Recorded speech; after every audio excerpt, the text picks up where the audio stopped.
ଆଜି ଆମେ ଶିଖିବା ଆମ ଦେଶ ଭାରତରେ କେତୋଟି ରାଜ୍ୟ ଅଛି ଏବଂ କ'ଣ କ'ଣ?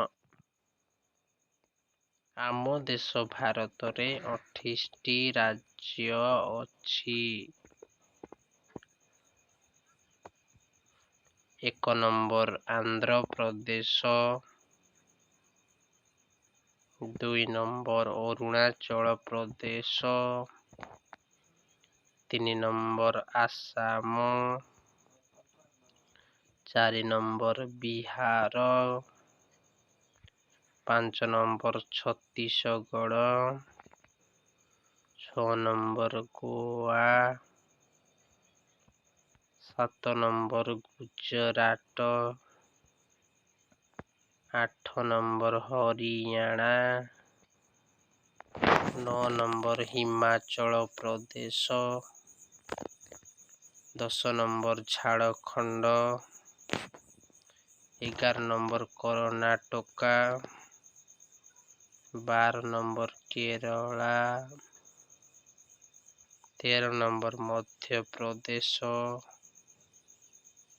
14 number Maharashtra, 15 number Manipur, 16 number Meghalaya,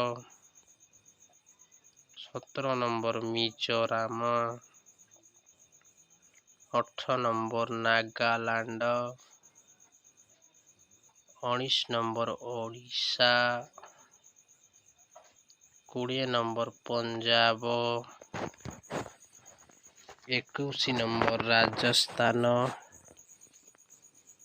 22 number Sikkim,